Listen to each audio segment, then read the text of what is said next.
Good evening. Good evening and welcome to the New Haven Board of Education's board meeting for Tuesday, September 3rd, 2019. We will now reconvene to open session and report out any actions taken in closed sessions.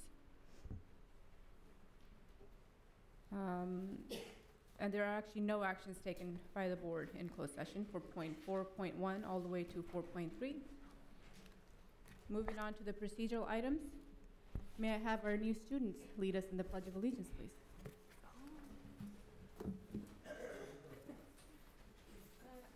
I pledge allegiance to the flag of the United States of America and to the republic for which it stands, one nation, under God, indivisible, with liberty and justice for all. Thank you. Roll call, please. Here. Here. Here. Here. Here. Here. Thank you. May I have a motion and a second to approve tonight's agenda? So moved. Second. Roll call, please. Aye. Gonzalez. Aye. Ishihira. Aye. Chima. Aye. Canlis. Aye. Ford. Aye. Thank you. Moving on to the next section, 6.1. It's a public hearing regarding the proposed map options for the by-trustee area elections. We will now convene a public hearing to receive public testimony concerning proposed trustee voting area plans associated with the district's transition to a by-trustee area election system. Under California Election Code Section 10010, the board must hold at least 2 public hearings prior to board holding a public hearing to adopt a final trustee voting area plan. I'll let you continue with your presentation now. All right. Thank you, Superintendent, members of the board, members of the public. My name is Peter Fagan, legal counsel for the district, and we will walk you through a brief presentation regarding the California Voting Rights Act, what a by-trustee area election system looks like, and then through the stage that we currently sit, and the law calls for these public hearings, and so this would be an opportunity then for members of the public to share with the board and have their notes taken down and their comments taken down so that they can be considered when a final map is chosen at a later date. So let's see, are we set up and ready to go?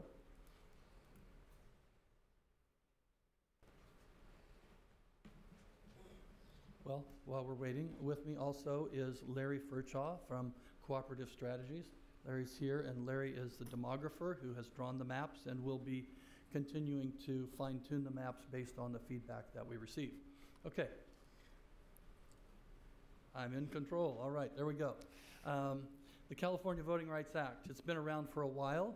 It's been through a few changes along the way, but basically it prohibits at-large elections when, and it's really easy to prove, that the election system impairs the ability of a protected class to elect the candidates of its choice or to influence the outcome.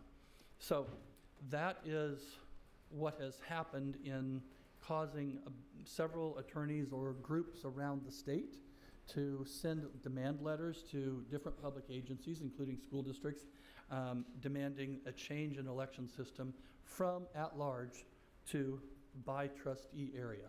And what is a by-trustee area election?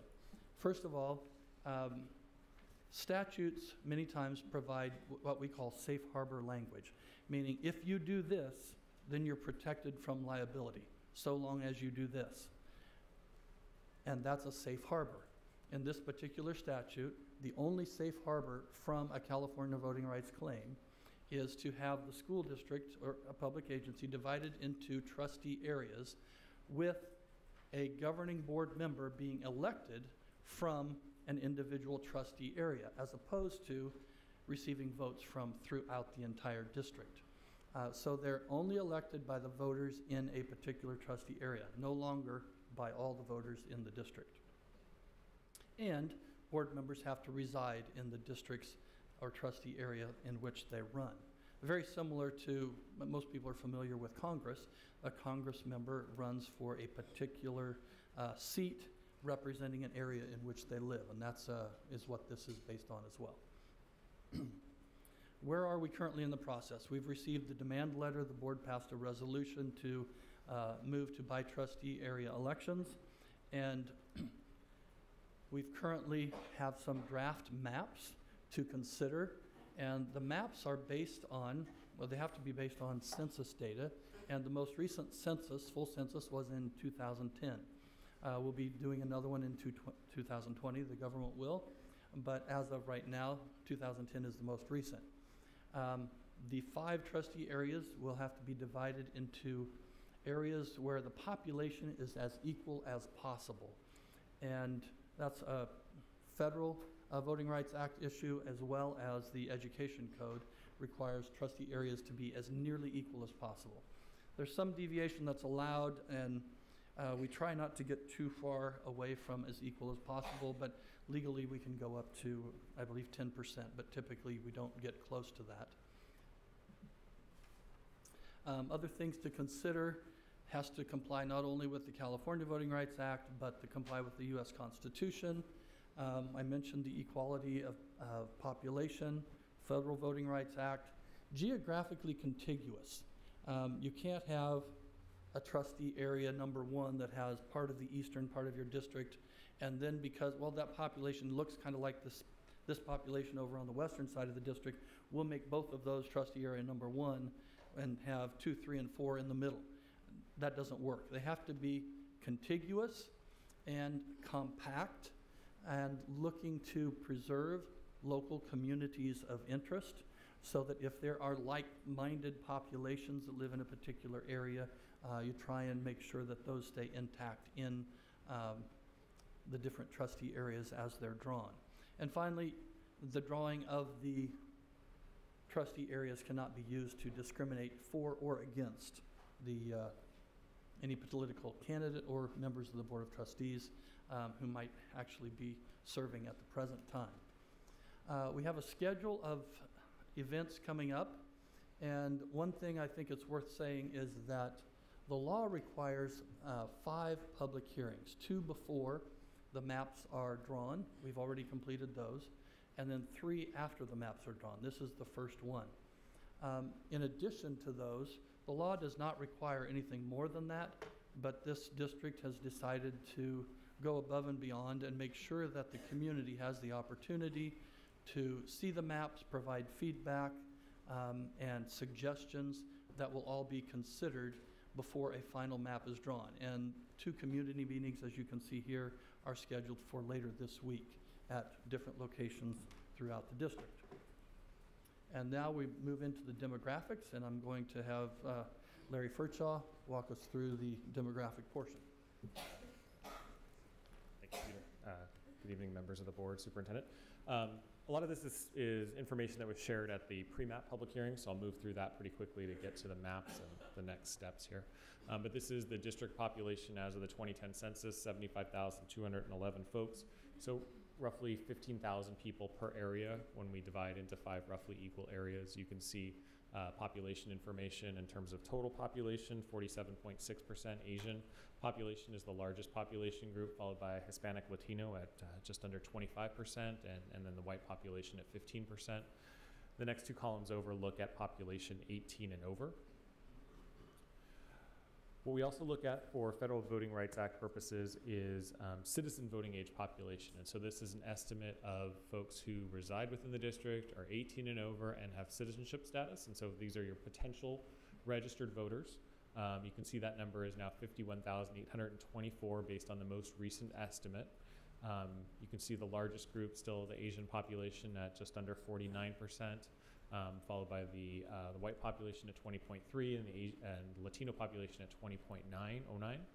The map on your left here shows the concentration of Asian citizen voting age population. So you can see the darker blue colors indicate a higher percentage Asian citizen voting age population. The lighter colors are a lower percentage.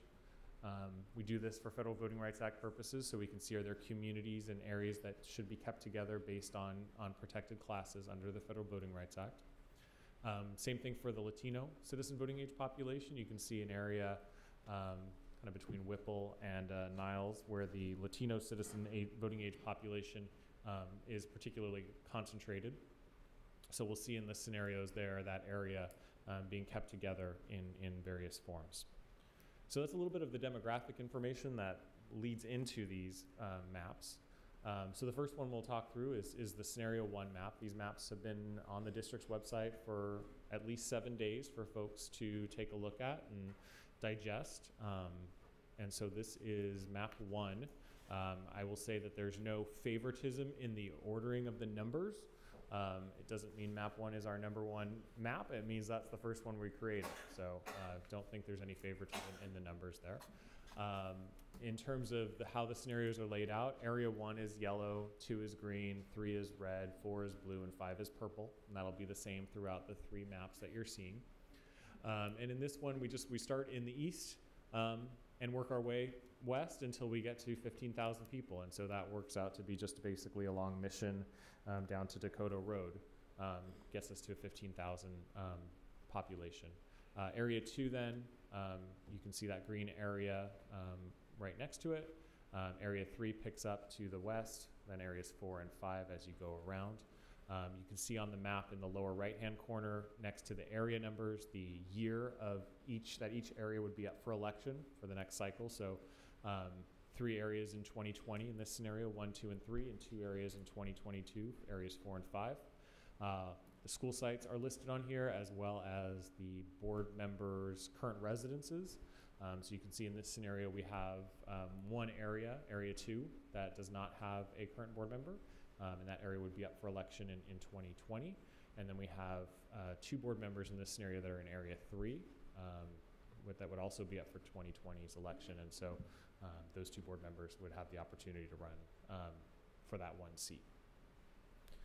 In terms of demographics, what does this type of map produce? It produces areas 4 and 5, so again, the blue and the purple areas at 60 and 65% Asian citizen voting age population. So again, on the western side of the district where we saw the highest Asian citizen voting age population numbers, we see increased influence above the district average and a majority minority status there for those 2 areas for the Asian citizen voting age population. And then we see area 2, again, that green area on the eastern side, where the Latino citizen voting age population is over 50%. So that represents a majority Latino citizen voting age population area. So we have 3 areas where members of a protected class each have a majority. And in all the scenarios, they're all majority non-white areas in terms of citizen voting age population, but we have 3 areas with majorities for particular groups under the Federal Voting Rights Act. So moving ahead to scenario 2, you can see in this one, area 1, we still start in the east, and instead of coming all the way to Mission, up in the north part of it, the Connolly Caraballo High School, that's in area 2 in this scenario. And then area 1 comes across Mission Dakota onto Myers Drive there. Sorry, it's hard to read. Area 2 is pretty much the same shape, just again it crosses Mission, and then it doesn't go all the way on the other end of it.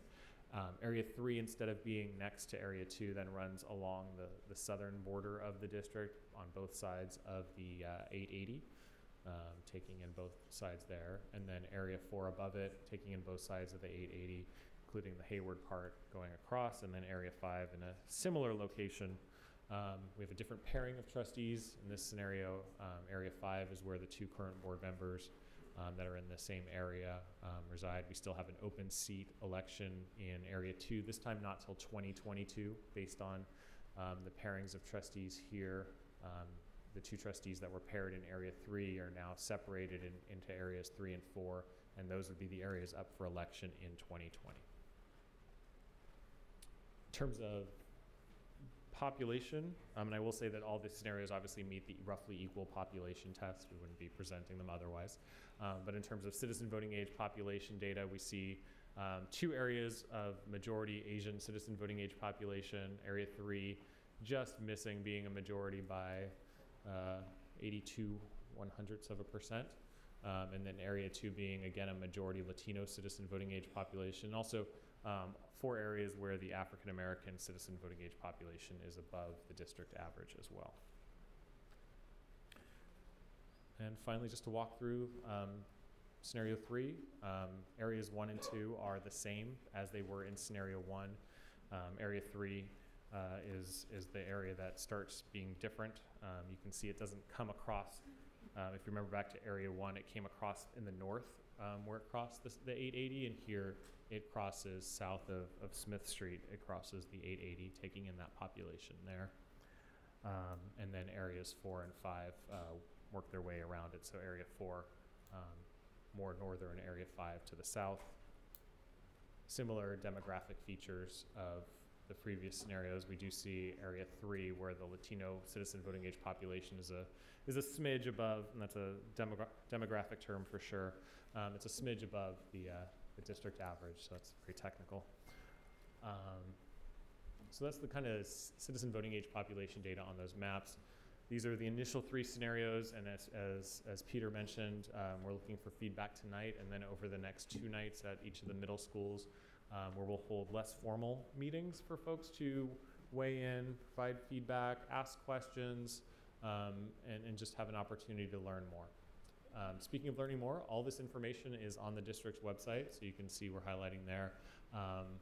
Go to the main page, there's the spotlight by district or by trustee election, where you'll find all these maps, as well as a link to an interactive Google map. So sometimes these static maps that you see on the presentation or also on the website, you can't quite make out what streets are and where your house might be. So we have each of the 3 scenarios in a interactive Google map, which I think everybody's familiar with that. So you can type in your address, find out what area you are in, zoom out, move around, so you can see all 3 scenarios there.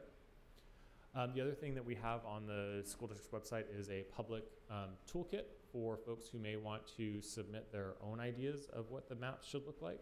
And if we go back to the calendar real quick that Peter went over, we've set a deadline for September 13th, so next Friday, for any folks who'd like to submit a map to do so. And there's a website, or there's an email address on the district's website to do that.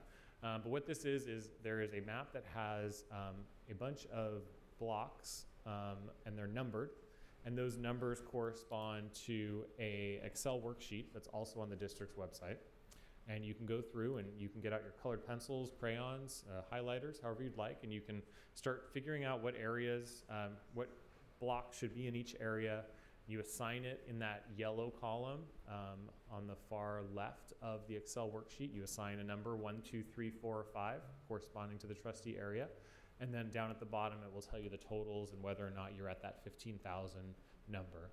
So it's a way to see if you want to change some of the scenarios or just create a brand new scenario.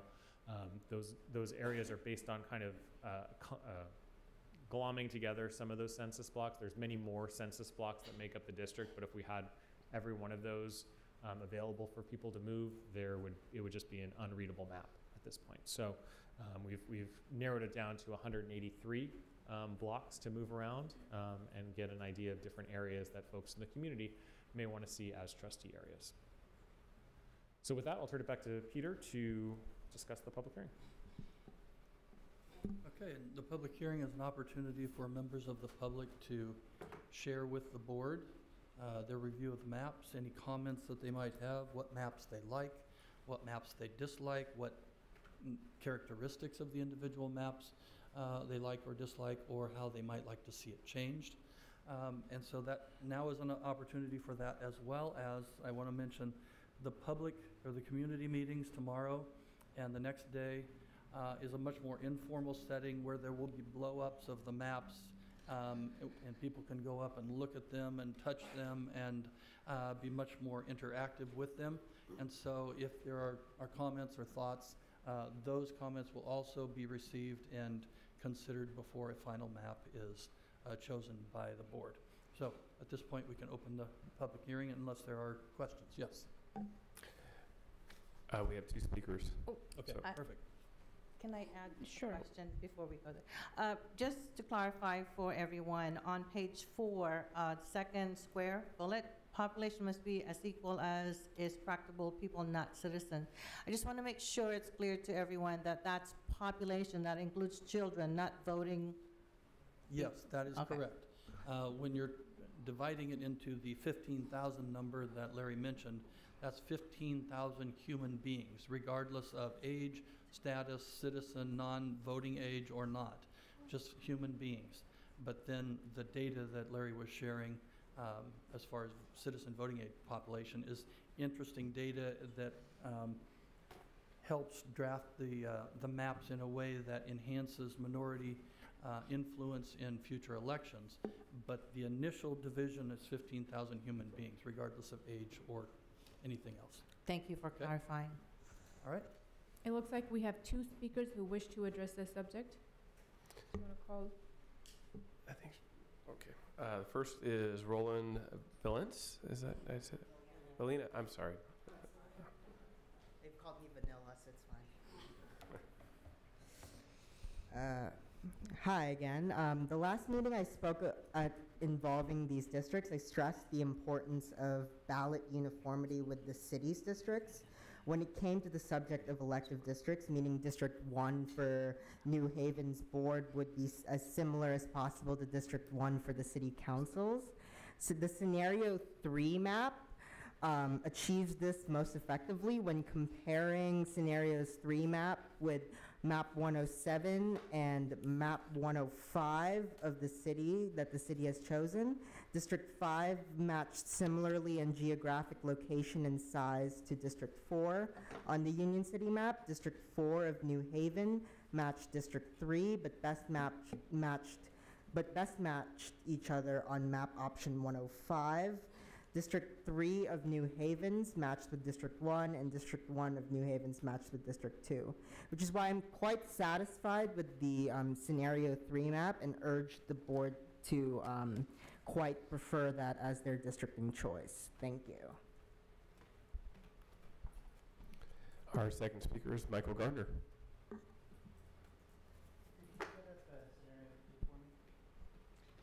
Hey board, this is Michael Gardner speaking as a teacher and member of the community, giving my feedback. First, I want to say how neat all this stuff is. Like the little nerd in me is like, oh, I want to play around with this part and that part. So that's fun for me. When I spoke last time, I did say how important it was, I felt, for Union City to have a district that represented both New Dakota and Old Dakota, South Dakota and North Dakota, and I see that that was done, and I think that's the right thing long-term for the city. Is very positive. My main comment has to do with the one thing, the Conley Corner that's in Scenario 2, is that neighborhood is very much like North Dakota.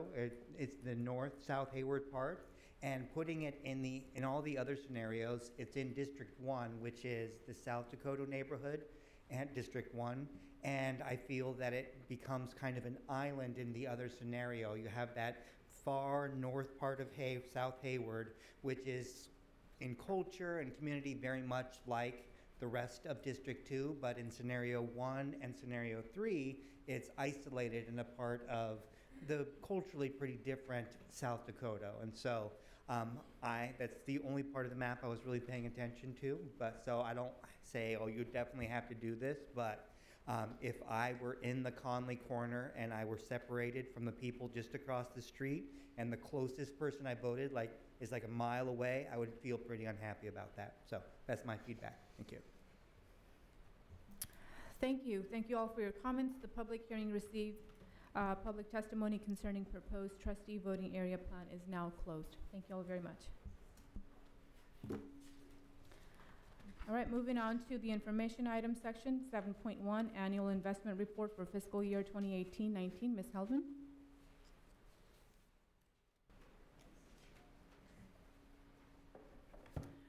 Good evening, Superintendent Thompson and members of the board. Annette Heldman, I'm your Chief Business Officer.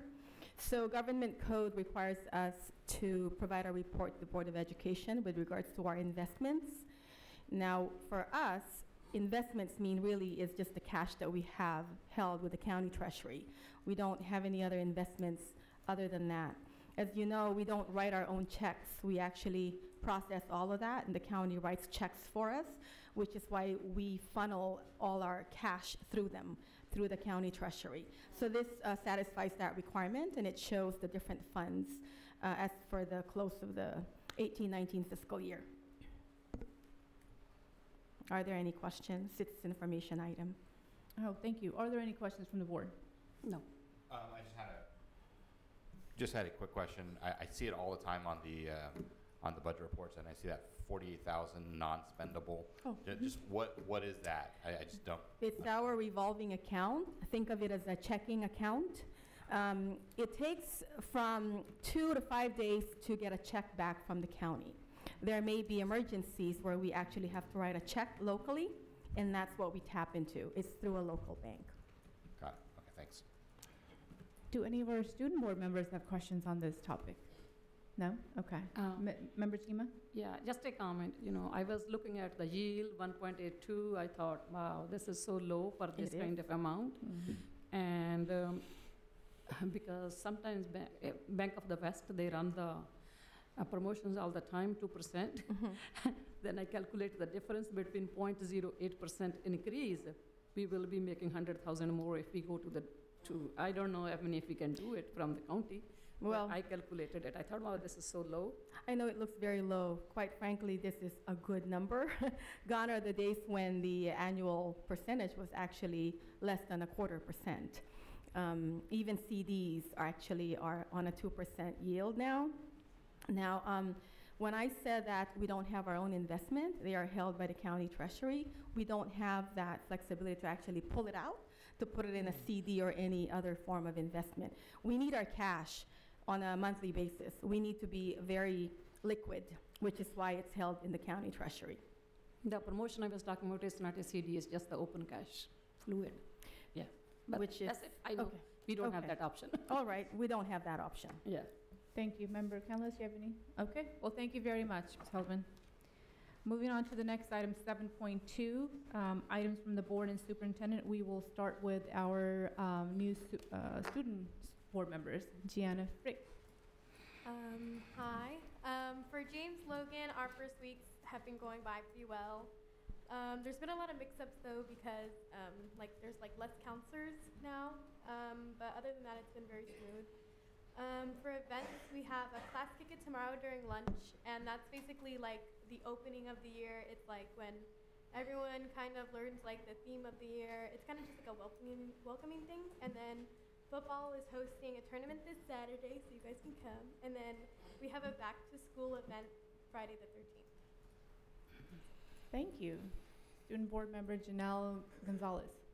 Hi. So I'm representing both Dakota Independent Studies and also Conley. And so far, their first week went by pretty smooth. All the students they expected to go for orientation went by pretty smooth. From what I've been told, there wasn't any complications. And actually today, I just talked to Miss Kim, the principal of Dakota Independent Studies, and we're actually planning to start a yearbook. Well, it's in a process only because since my school is such a small school, we don't have that opportunity to have a yearbook, and it would be nice to at least have something memorable since I'm a senior also. And so yeah, that's about it. Great, thank you. Member Nishihara. Okay, so first I'd like to extend some condolences to a longtime friend and NHUSD paraprofessional, Cindy Grenier, on the untimely passing of her husband. And I wanted to continue to encourage the community and our NHUSD family to help support her during this difficult time. I've known her for a really long time, and she's really well loved in the classroom. I've been contacted by a few parents from James Logan around textbook availability, specifically with chemistry and I believe calculus BC, I think it was. And I think what I'd like to do is just kind of, let the staff know that, that textbook availability is an issue, and I'd like to see if we can maybe start tracking it and see if we can get it to resolution. The third and last thing I'd like to talk about is about declining enrollment.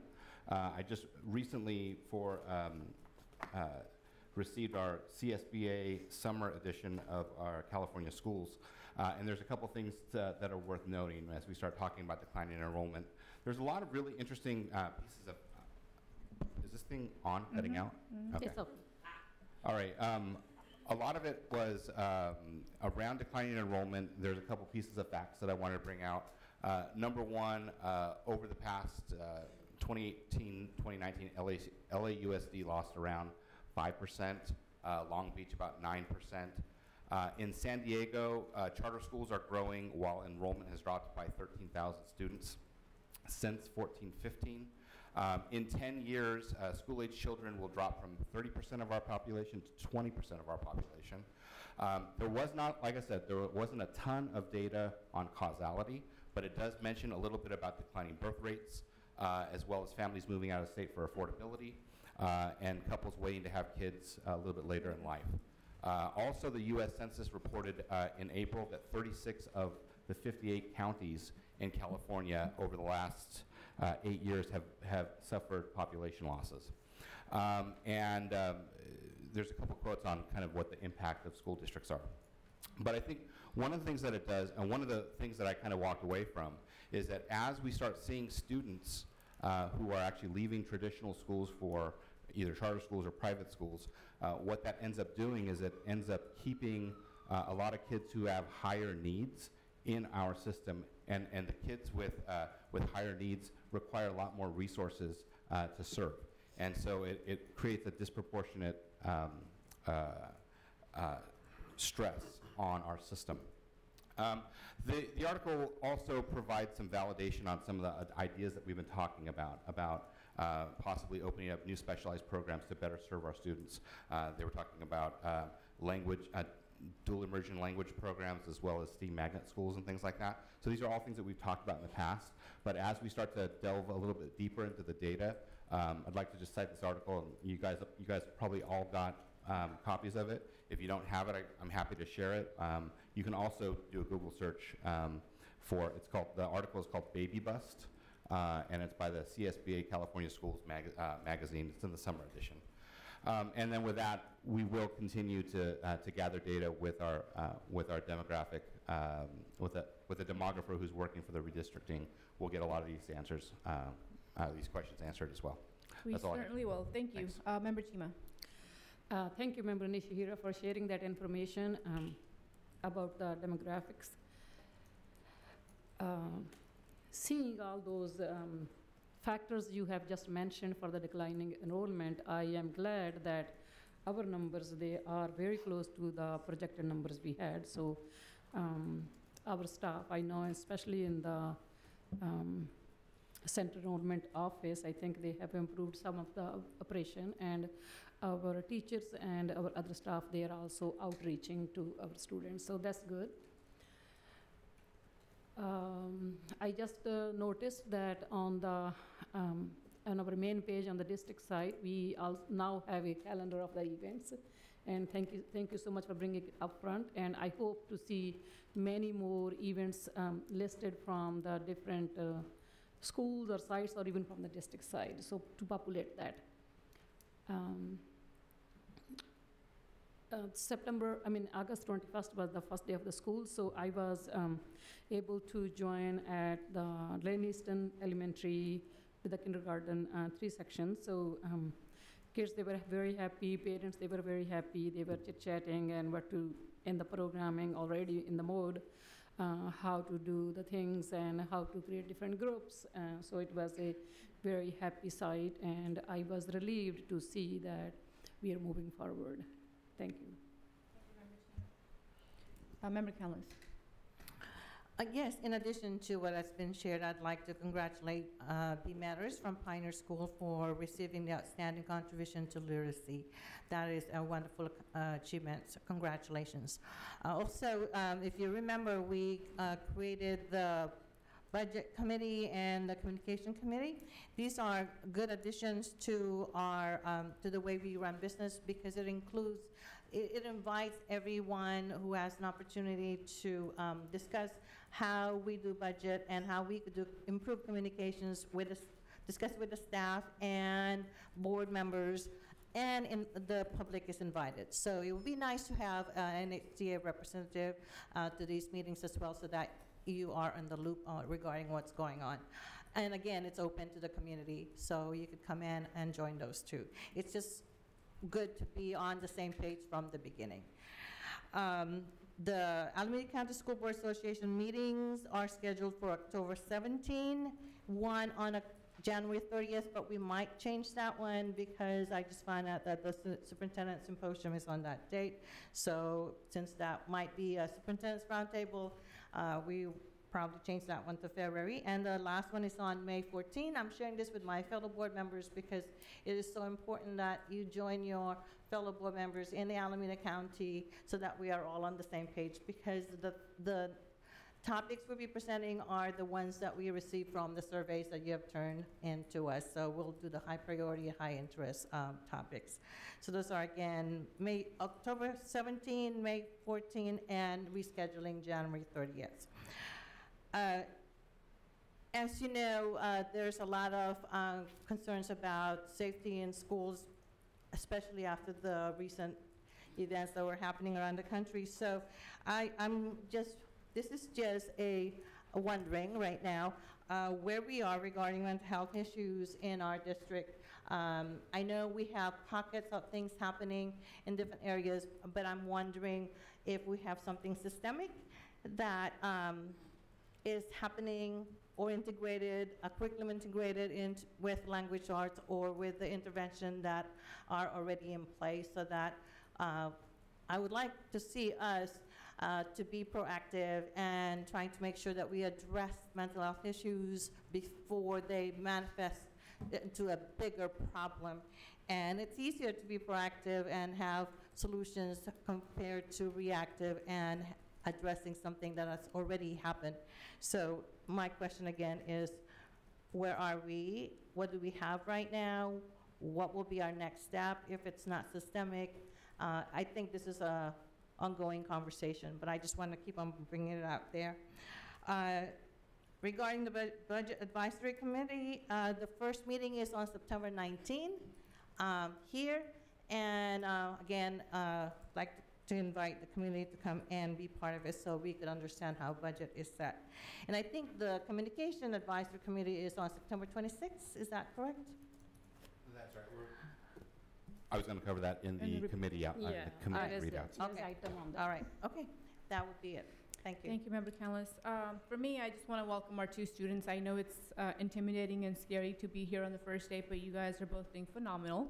And I would like to extend, we don't really get to spend a whole lot of time with each other, just so you guys know. And that was something that was shared in the past by two of the student board members. And I had personally extended an invitation to meet with them outside for coffee or lunch or whatever is easiest for you guys. Whether it's to talk about, personal issues, academics, or how to even do things here. So I would like to extend the same courtesy to both of you guys, and welcome aboard. I think it's going to be a fun, good year, and you guys will have a lot to contribute and a lot to learn. So Very welcome. exciting. Yeah, thank you. So I would like to join you for the invitation to join. Anytime, call us, and we would love to meet with you in person. Thank you. Thank Yeah. you. Thank you. With that, Dr. Thompson.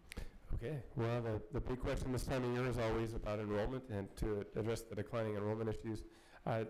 Final numbers aren't in, but it looks like we were projected to be down 300 students from last year, and it looks like we're pretty close to being down 300 students from last year. So the good news is that that's what the budget was built on. The bad news is it appears that we're still declining. Not a surprise, though. So there's that. We'll have firmer numbers later in the month, leading up to CBEDS in early October.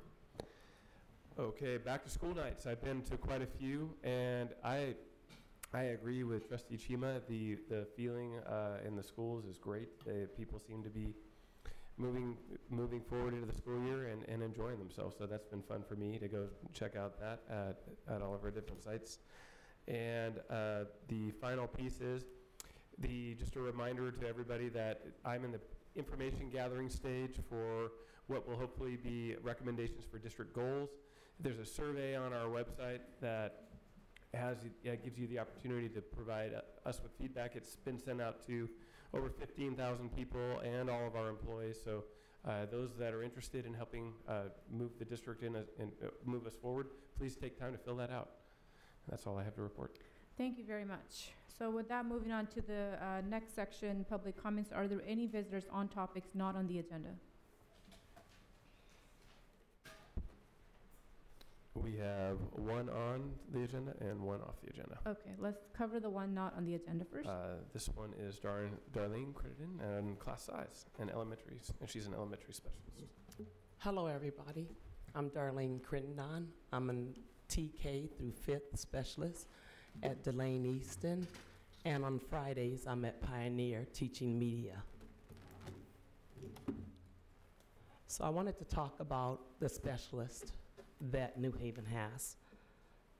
We have our 7 schools, and at the beginning of the school year, before school even started, we had 2 vacancies for music. One at AES, one at Cyril's. We had 1 media specialist position at Pioneer that was unfilled, and 1 science position at Kitayama. Even though we knew about these positions, we did not fill them. We had no intention on filling them. This is to put us all on the same page, Ms. Canlis, as you stated earlier. We're at the beginning. Let's make sure we're all on the same page here. So at this time, we've had several meetings with the district. I've been in constant contact with Sherry Benefield, who's been in contact with Derek and Scott, and we and Tracy about the issues. To this date, as of today, we have listed or posted a .8 science position to fill the position over at Kitayama. That's great. A .4 music position to fill the part of the position at AES. It will suffice because there's also some music teachers that don't have a full load who will travel to make up the difference. And as of today, there was a decision made to fill a .4 media position at Pioneer. I want to say that it's very important that every school site gets the opportunity to enjoy their own specialist to teach the music, the PE, the science, and the media. This helps with the programming at each site. There are several things that each site does in addition to our regular job. For instance, right now is around the time that people do book fairs. Pioneer is in a situation where they don't have a regular media teacher. They have 2 from other sites that they're borrowing 1 day each. And the rest is made up by 5 of us that do not teach media. As I said a minute ago, part of that problem will be resolved once we hire someone to this .4 position for media at Pioneer. That'll be great. That leaves us with approximately 62 prep positions around our 7 schools. This is a great opportunity for New Haven to show that they care about students. Those 62 positions could be easily used by credentialed teachers to teach intervention to students at their site who are the most needy. This is a problem this district has had since I arrived here over 13 years ago. We have students that have a need who are not having their academic needs met. They have deficiencies, but no extra assistance. Great. Thank you. Thank you. Next speaker on the topics on the agenda. Okay, it's Michael Gardner for the unaudited actuals. And watch out in agendas like my friends are like, no, Michael, you cannot go to the microphone again. I will not make this a habit. My friends are watching. But I did want to talk about the unaudited actuals. I did send an email, just wanted to say it here, and it has to do with the formatting. Form 1 is the part of the unaudited actuals that California actually looks at, and it's just the straight raw data. It's the stuff they draw the numbers from. And in the booklets you have in front of you, it's landscape and it's very easy to read, but for people who are accessing it online, it actually is sideways. And so there's like, yeah, I literally would have to turn my monitor sideways to read Form 1. So I understand how it happened because it's easier to read on paper when it's that way, but online, Like, there's a debate between Ms. Moreno and I, Brenda, about paper versus computer, and that's a situation where paper again wins. But we do need to know that a lot of people are going to only access it online, and they need to be able to read Form 1. So one easy alternative, especially if the document's already been made, I see it's printed for you, is to actually have Form 1 put up separately, which is what Fremont Unified does. So they have their unaudited actual, the 200-plus page document with Form 1 somewhere in there. And then they also have a separate document of just the 6 pages of the straight raw data of Form 1. And so that way you can still have the nice landscape when it's printed out, but people who want to see the actual data can go, it's like, oh, here's the Form 1. So, all right, thank you. Thank you. Moving on to the next section, board committee reports. We have 10.1, report outs from the Budget and Finance Committee, and these are members Chima and member Canlis with member Wong as the alternate. Do you have anything to report out? I do, but go ahead. Go ahead, because you already started it, so. All right. Just, again, I just want to repeat that the first meeting is on September 19th, and you're welcome to attend. And the time is, what time? 4 o'clock. Okay. Would that be it? Well, I'm looking forward to it because it really allows us to be able to look at and ask questions and work together and making decisions. Yeah, we look forward to hearing all the great things that might come out of that committee. Yes, member Chima? Yeah, so one of the intent to have this committee is to educate our partners, community members. When we meet, we will be requesting some of the information made available to as to a layman person, who does not understand budget, and also it will be in the future, and so include the budget calendar and maybe some of the vocabularies, we make them ready so that people they can learn, we can educate them so that they can read our documents and hopefully suggest some of the improvements. Thank you. Okay, next item is 10. Can I add one more thing? I just want to thank Mr. Michael Gardner for sharing that information regarding the hardship in reading it online. Perhaps, I think that's a doable request. Thank you. Thank you. Moving on to a 10.2 report out from the Communication and Advocacy Committee. Just a reminder, it consists of board member Nishihara and myself with member Wong as the alternate. Member Nishihara, do you want to take a shot at this? Yeah. So our first meeting is going to be on 9/26. The governance team has already kind of prepared questions for staff to research in preparation of the meeting related to our current communication tools, things like the purpose, the cost, usage, engagement, who's in charge of it, editorial calendar, those types of things. And in the first meeting, we will settle on the foundations and fundamentals of the committee, things like the statement of purpose, our desired outcomes, guiding principles, and of course, we'll be reviewing the analysis of the data that the staff has collected in preparation. After that, we'll identify some next steps and report out from there. Thank you. Oh, time is 4, right? 4.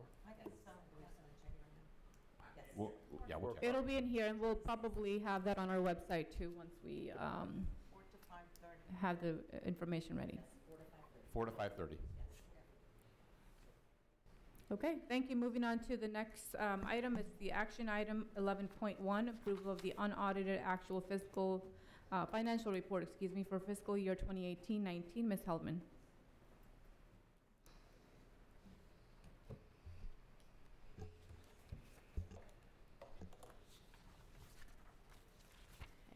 Good evening once again. So I prepared a presentation. It's essentially the information that you have in the board packet.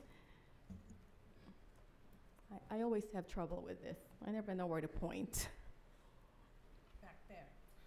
There you go. Okay, I'm not going to read this, but this is the authority that dictates to us the work that needs to be done when we close the books. So we are required by education code to do this process. So before I delve into this, this is the 2018-19 unaudited actuals. So it's important to remember that this is simply the close out of the fiscal year, which we just finished, which is 18-19. Now, unlike the other budget updates, which is the budget adoption, the first interim, the second interim, and in some cases, there are actually districts who would have to do a 45-day, which we did last year. And sometimes, depending on the financial situation, there are districts who would have to do a third interim. But different than all of those other ones, this is not based on projection, the same way that the budget adoption and the interim reports are very, very highly based on projection. Of course, it's based on projection based on different factors, like the state, enrollment, ADA. So anyway, I just wanted to preempt that to be clear that this is simply reporting out to you how we did in 18-19 and how we closed the books. So let's look at our general fund. This is concentrating on general fund since that is our operating budget. It is the general fund that keeps our doors open, you know, not the other funds. There are other funds in the district, but those do not help us in our operating, in our operations. So combined general fund, as you can see, total revenue is over 130 million, and most of that, as expected, in a district like us, comes from state and local taxes, which is now is the LCFF, the funding formula that we are in. And then we get some from other state, we get some from other federal funding sources like Title I, Title II, all the titles, those are federals. And then we get some local grants. So as you can see, this is just showing you that the bulk of our revenue in our general fund comes from LCFF, which is comprised of our state revenue and local taxes. Now this is the other side to that equation. This is the combined expenditures. So again, for visual, we're showing what those expenditures are made up of at close of 18-19. So the way that the pie charts are separated is actually in alignment with how we are reported to the state. Every district, this is how we are. They have certain codes. In other words, even if you're a single school district, even if you're in Timbuktu somewhere in California, you have to code something the same way. And therefore, this is how we are reported, and that illustrates where our expenses are. And as you can see, the big areas are involving employee salaries and benefit cost. So you see I inserted a little additional information on the right-hand corner. When we extract just the restricted piece of this, I mentioned earlier that this is combining unrestricted and restricted. 82% of our expenses in restricted are in employee cost, meaning salaries and benefits. When I extract the unrestricted, it's higher, which is 90% of our total expenses are in employee cost, and that's all employees, meaning salaries and statutory benefits and health benefits. So this is the unrestricted portion of it. As you can see, the 90% is showing there. It's important to just extract this because these are the part of general fund that's for general purpose, meaning they're not restricted or slated to programs or certain things like the federal programs, like all the titles. So this is to show you what that looks like. So once we look at the revenue, we look at the expenditure, then we look at what we brought in from prior year and what we set aside that are required, we end up with what our ending balances are and what our reserves are. And this is essentially walking you through that process. So July 1st, which is the same number as when we closed last year, and that's the entire ending balance. So we're starting off with that dollar amount, which is 28 million. In the current year that we closed, we actually spent less than the revenue that we received by about 3.4 million. So we add that in.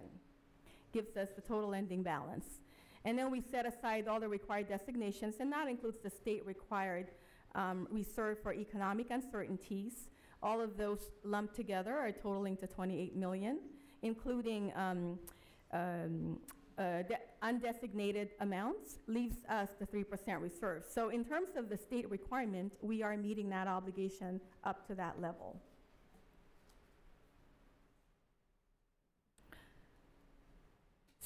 So let me go back. So this is all the dollar amounts put together. This kind of separates it and illustrates it between unrestricted and restricted.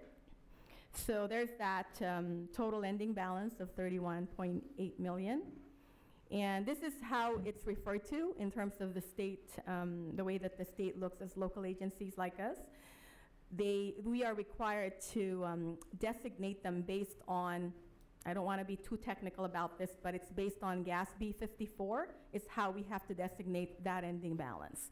So as you can see, we have the unrestricted side, and then we have the restricted side, and most of the restricted side really, a large portion of that is in the Title I area. It's in the federal area. And this is just to show you, there's the 48,000 Trustee Nishihara that you were asking earlier. That's the revolving fund, and we have to set that aside. So we are required to divvy up the ending balance this way according to GAS B54.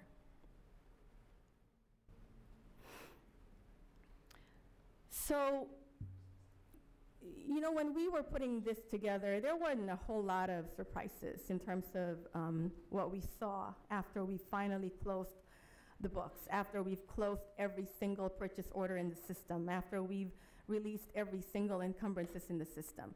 But what I want to point out here, I wonder if this is, oh yeah, there you go.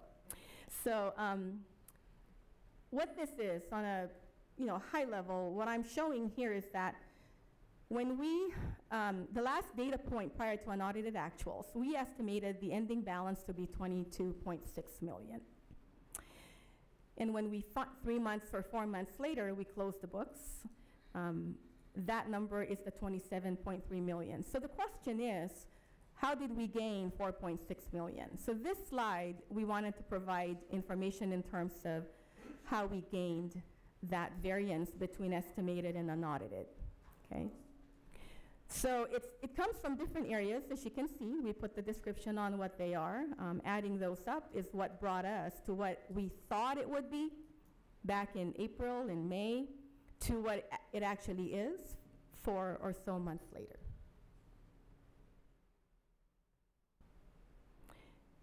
So I thought this was a very helpful information in terms of the previous slide and how does it look like since there was a variance in 1819. So what I'm providing here are the prior fiscal years from 13, 14, 14, 15, and so on.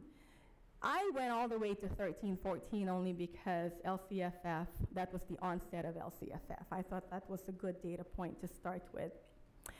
So these are the two important data points when we're looking at year end, what we estimated and what is in fact in the unaudited. And here's that variance, and here's that 4.6 million again. So as you can see, this is an anomaly year. We had some unused funding, some savings this past fiscal year. But prior to that, as you can see, we were averaging about 4%. So it's important to know that this number, this needs to be a positive number. If this is not a positive number, then we're doing a bad job in managing our finances, right? We want it to be as close to zero as possible, but definitely we don't want it to be negative. So as you can see, that's the anomaly year. So this is just to provide information in terms of the trend on how we are measuring that. So the one thing that's not included in this, the state report for our year-end and audited actuals is a multi-year. Unlike when we have to do budget adoption, first interim and second interim, and maybe sometimes third interim, a multi-year projection is required, and in fact, it's included. So this one, as I said earlier before my presentation, this is simply a report out of the actual numbers for 1819. We are, just like most districts, we are on what is called a modified accrual basis. What that means is I don't need to have the cash for me to recognize a revenue. I don't need to write the check for me to recognize an expense. And that's the accounting part of it. And that's the part that gets audited by the auditors.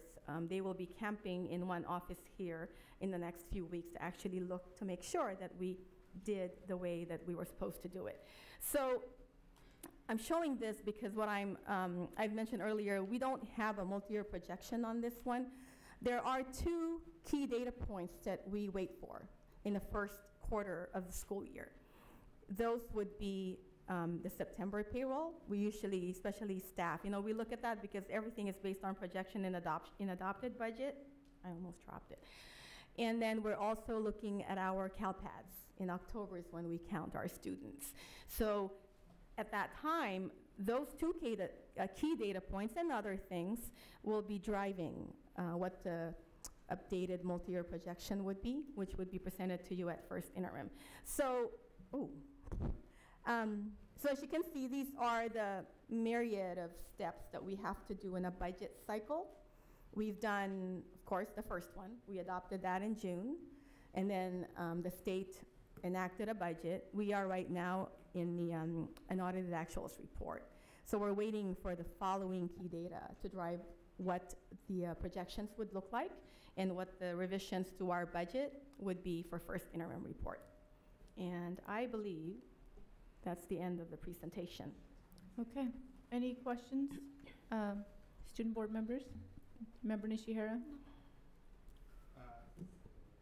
Yeah, so as a part of this, have we identified and have we solidified the number of the number that we're going to have to reduce by March? Well, I would say based on what I said earlier, it would be premature to look at that. We have a projection for enrollment, although we're kind of looking like we're going to be close to that. It would be premature to come up with a number to say this would be the reduction without all the pieces of information. Okay, thanks.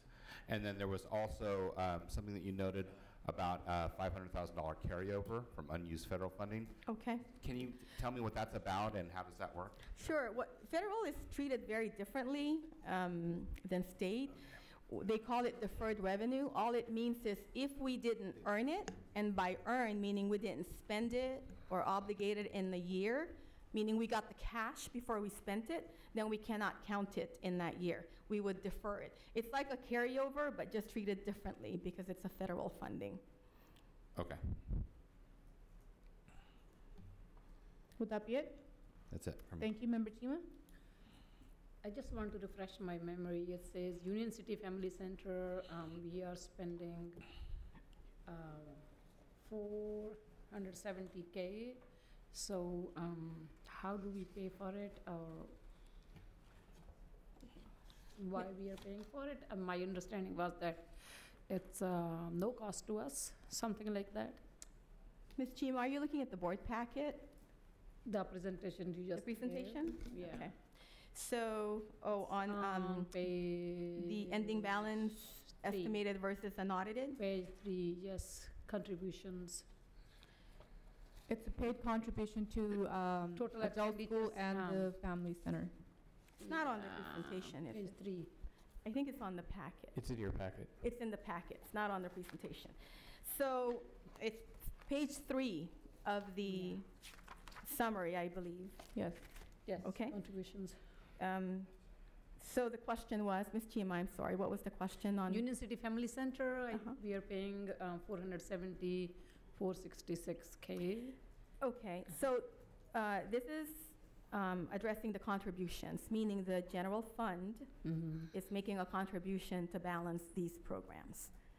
So the cost, if we look at the revenue and the total cost, in order for it to net to zero, the general fund had to put in $470,000 to Union City Family Center. So my understanding is that we, as a district, are not paying anything to run the Union City Family Center program. Is that true? Well, part of it is this is actually in our LCAP. So there are investments or action items that are in the LCAP, and this is the item that has to come from the general fund to net zero the program. And maybe it looks like Superintendent Thompson has something. The short of it is we pay $470,000 of our general fund money to keep that program running. Just like we do with adult school, $234, and child services, $782,000. And special education is just different. But no, it's not cost neutral for us at all. Oh, okay. It's not self-sustaining, is that the question? Yeah. It's not. We have to put in some money to it from the general fund. I thought, my understanding was that it will bring some grants, or that's why we contributed it. Well, they do have some local grants, but it's not enough. Essentially, it's not enough to run the program. I see. And So still there is therefore- a cost, and this is the cost. Yes, Mm. to the district. Okay. And may I just add something to that, since I also had a question around that too? I understood that prior to it being called Union City Family Center, it was called Kids Zone. Kid zone, right. And when it was renamed, it became a bigger umbrella entity that was also run by the city. So I don't know if you had that question, but my question that I also submitted earlier was how, I believe the city is only contributing about $16,000 towards this program, nowhere matched to, or, $470,000. How do we talk to the city and say, you have to pay a little bit more? And even with the grants, are we serving, sure, we're serving the students, but we're also serving the larger The city, population of the yes. city as well. So at what point do we need to go back to the city and ask them for their contributions for this program? So you may not Yeah. have an answer to that now, but I think there was also talking about the Yeah, yeah. self-sustainability. What I also understood was that at some point it was going to be self-sustained. Yeah. And I don't know if there's an MOU at some point that we can dig out and see what that timeline may have been. Because I'm pretty sure, $470,000 That was my is understanding, something that it will be self-sustained or some kind of grant from the county and the city, and it will not be just the school district. I can address that a little bit if you like. Yeah. Just in general, one of the things I'm looking at is every program we're making a contribution to, which means any program that is costing our general fund money, we're looking at in a lot of detail. I've met with Nancy George about this and talked about this. I've also met with the city manager and talked about this. Okay. And I think this is a matter when we're developing our budget, starting with the Budget and Finance Committee, we're going to be having hard conversations Okay, about all of the programs we encroach on. thank you, So that will be part of it moving forward. thank you. Thank you. Would that be it, Member Yeah. Shima? Okay, Member Thank you. Canlis? Okay, I'm not quite sure how to ask this question. Okay, so we have the unaudited, the 4 million.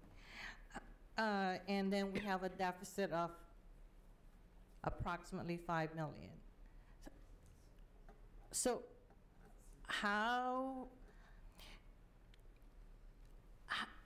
I guess my question is this money already in a way, not designated, but are there expenses that are results of other events that would be pulling this money, and it's not really, in the end of the day, it's not really extra, but when you close the books, that's where the number was. So I'm not clear. So I want to make sure I understand the question. You're asking about, we have the ending balance, the full ending balance. We put all the required designations out, and then we have the net result from that. And what is that money for? Is that the question? At the end of the day, yes, it's there. Well, I started my presentation by saying this is a report out of a single fiscal year. Now, we all know that the funding formula that we are under was fully funded in 1819. Even though we build in realistically and practically a decline in enrollment in our 3-year projection, which is 300 less each year, based on what that would be, in other words, if we lose fewer than 300, it's good news for us. If we lose more than 300, it's bad news for us. And that amount, that line item would actually would help us offset the fact that there's no new revenue. Whatever COLA that we may get would be negated by our loss in revenue due to enrollment. And therefore, that's what would help us in terms of mitigating the deficit spending that we have. We all know what deficit spending is. We hear it a lot from the letters we get from the county office. When you spend more than what you bring in, you're deficit spending. The fact that the formula has been fully implemented and we are declining, unless something magically happens, there are no reason to believe that we will get new revenues in the future out years, in the immediate out years. But that's the kind of thing we're waiting for. It's the kind of key data that we're waiting for in order to refine our projections for first interim. but it's helping us offset those factors that we have very little control over.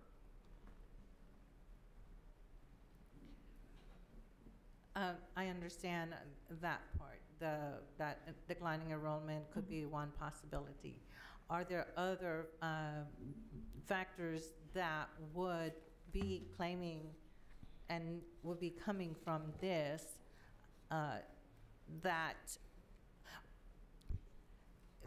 this is the balance after you put everything together? Yes.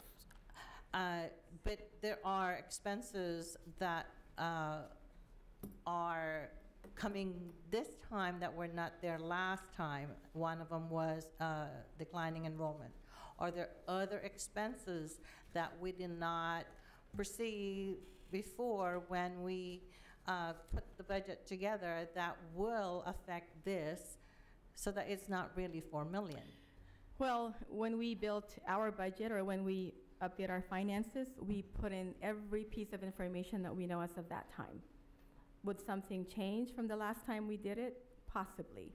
And that's why we have 3 chances throughout a budget cycle to update those. So if we're closing this year and we have 27 million before all the designations, to obligate that to certain things would be very risky because we still haven't even seen what our enrollment would look like for the current year. We still haven't even have any, hopefully after the demographic study, we will then have a better idea on what the second out year would look like or the third out year would look like. And all of those different factors would be what we would use to refine those projections. Okay, thank you. One last question. This number, does it include all the leftovers from unfilled or unencumbered or encumbered expenses that were not used last year? So that means that if those were filled this year, that's the money where it's going to come from, correct? Okay. So yes, exactly. What you're seeing are all the things that were released at close to the books that were not obligated or used in 18-19. That's what I wanted to make sure it's clear, because it's not saying they're really extra, it's just that these are the things that were not spent because they did not spend it by June 30th. Yes. Okay, thank you. Okay, I think you've addressed a lot of my questions in your presentation, so do you mind emailing us that presentation so we can have particularly the slide of the breakdown? And my other question, part of it was already answered when we discussed the Union City Family Center, but on the same slide you had the other program that we're contributing, and that's the adult school. And this was something that I had asked earlier was, are there any requirements or laws around what the cap might be when you're using K-12 funding to fund non-K-12 sources? So in this case, the adult school. Yeah, I wouldn't call it a cap, but what happens in adult school, and there may be programmatic areas that I may not be able to address, and we'll have to get back with you. But in terms of the funding sources of adult school, some portion of it comes from what's called the Workforce Investment Act. It's a federal funding source. Those federal funding sources require a cash match. It's a certain percentage. So for us to be able to continue getting those federal Workforce Investment Act, we have to put in our own cash at a certain level. But in terms of a cap, I am not aware of any cap or any requirement other than what's required by the Workforce Investment Act.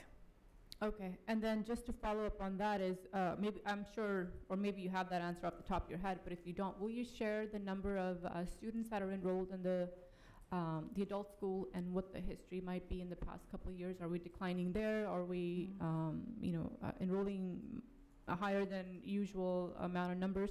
So what that looks like and what that in terms of the ratio with staff there as well.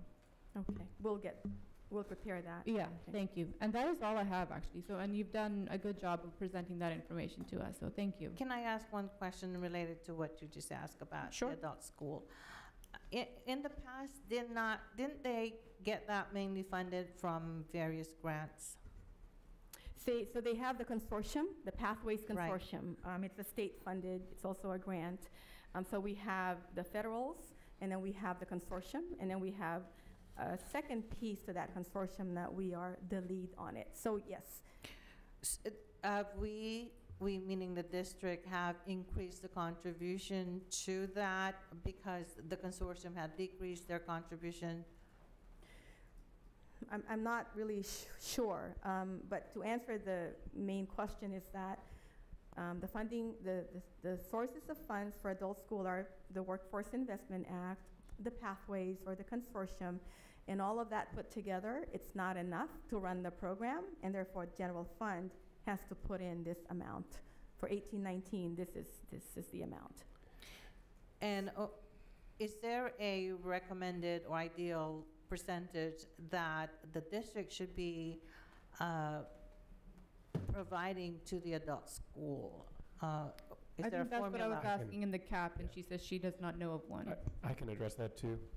Many adult schools are self-funded. There's different ways that programs, there's grants, there's district contributions, and then they have revenue-generating programs. Our adult school apparently has had difficult creating revenue-generating programs, so in order to run it the way they're running it now, we have to contribute to it.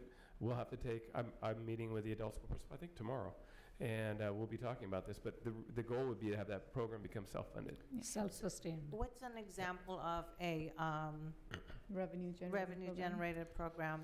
All kinds of different options out there. Certified nursing assistant programs. There's a myriad of them that could be there. Small courses, So- yeah. Thank you so much. Sharon, so Yes. I have one more question here. While we're on the same page, I asked about the Union City Family Center. Now there is another line, child nutrition services. So that's like $780,000 to $800,000.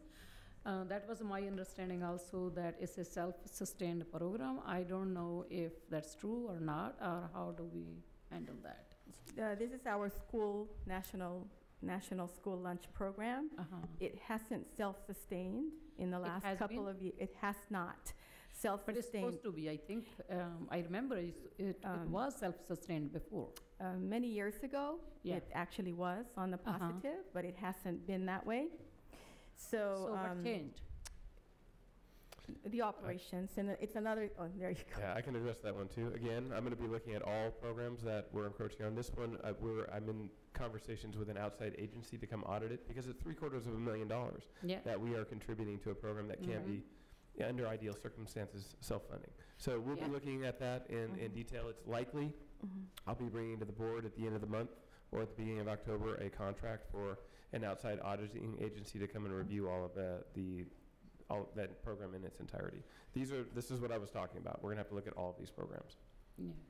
Yeah, because I do remember that it was generating some small income as well. I mean, being self-sustained is good enough. We're not looking for the income from the, okay, thank you. Thank you for the update. All right, if no other further questions, may I have a motion and a second to approve of unaudited actual financial report for fiscal year 2018-19? So moved. Second. Roll call, please. Aye. Aye. Aye.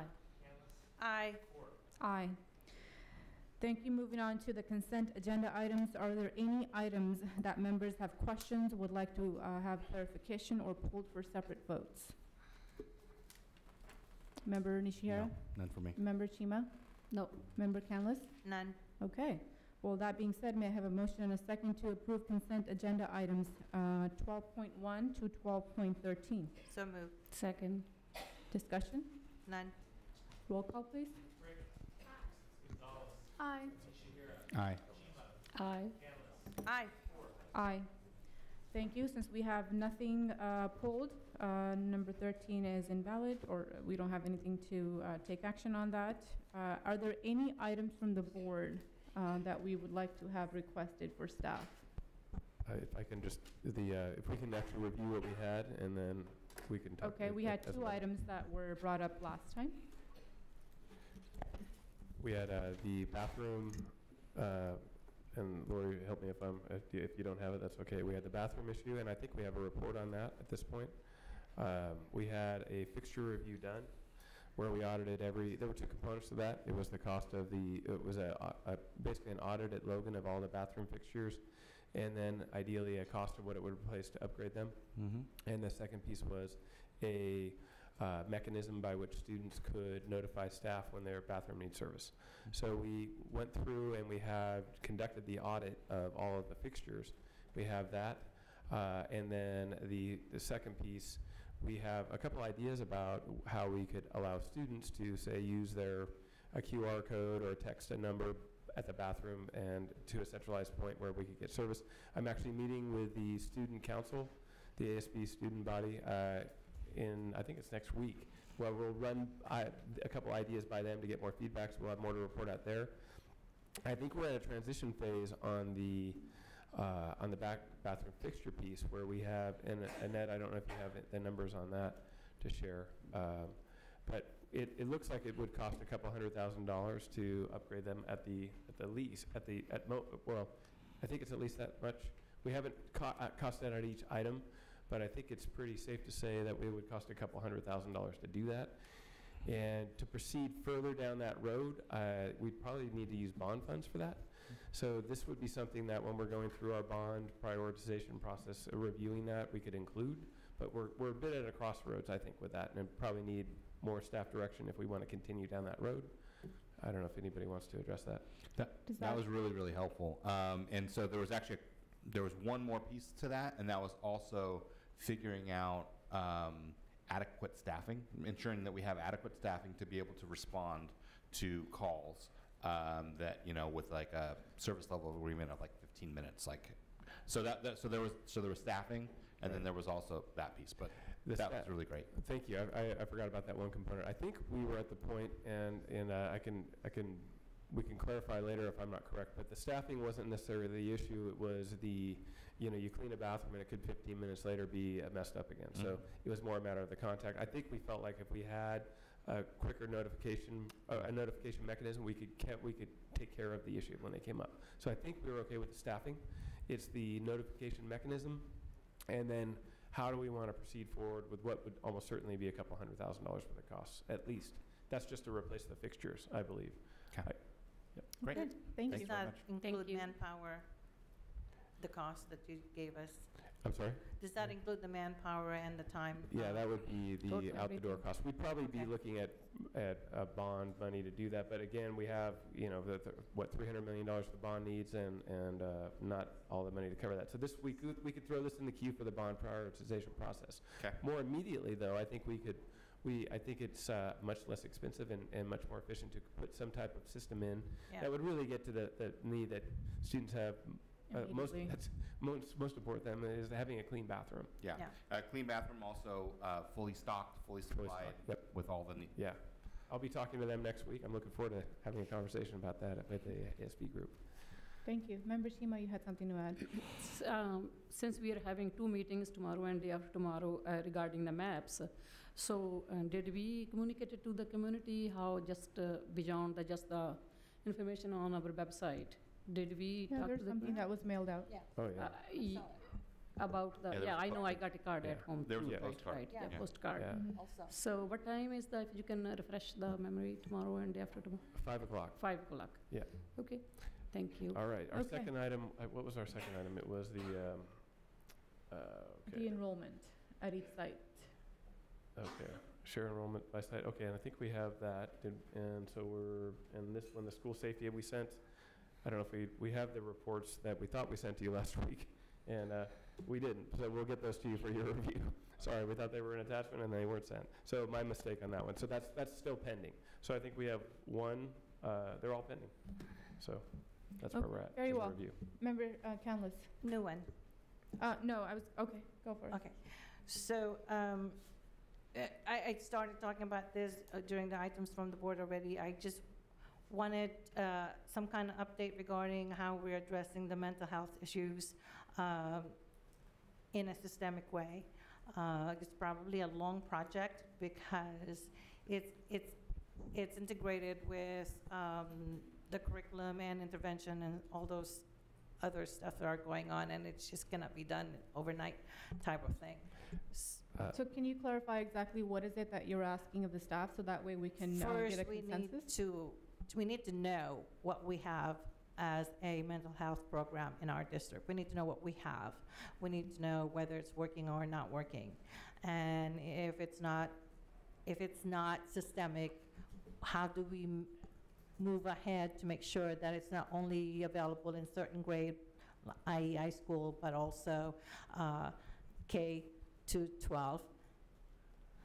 And the last part is regarding how could that be integrated in the curriculum so that it's not extra burden for the people who are implementing it. I can probably address that, and then we can see if we still need Yeah, I a was going to consensus say there's a item. lot of variables to that. Yeah. If you can address any of them. Yes, and I might ask Mr. Pisani to, if I'm getting this wrong, step in.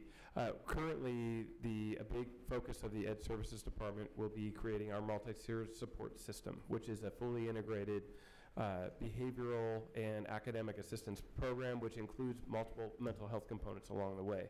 But it's designed to be a comprehensive program that addresses mental health needs as needed along the way, from some simple classroom-based strategies all the way up to, as you progress through the tiers of the support system, outside resources and all the way up to whatever counseling support services are there.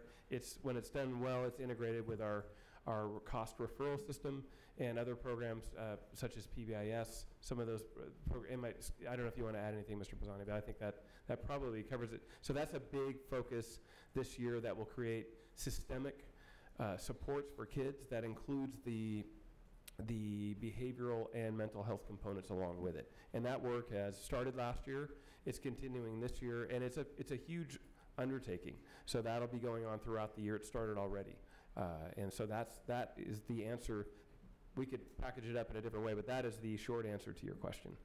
Thank you. I have Does one that more. suffice? Yeah, or for do now, you yeah, still want yeah. some more information on that? I think this is going to be an ongoing conversation Yes. because there will be changes and results and implementation of things as we go along. This is just not an issue here in our district, but it actually is a bigger issue around other districts. But that's okay for now. And what we can, just to add in, what we can do is as we hit milestones along the way, we can, Scott, help me remember we can give the board updates on where we're progressing through that process. And we don't need a consensus item for that. That's something that we were planning on doing anyway. Thank you. The other question is, we are working on increasing our enrollment, but one of the things I think we need to work on is how welcoming we could be as a district. So again, the question is, maybe we could start a process on how we could make our district a little bit more welcoming so that we could help in increasing our enrollment. I could, I would, that'll be a focus of the Communication and Advocacy Committee. That'll be something that we address. There's two prongs to that. There's the technical side, and then there's the customer service and outreach side. So I think we'll be addressing that there. Thank you. Okay, thank you. Do other members have any requests to add? Nope. All right, with no further business before the board, this meeting is adjourned.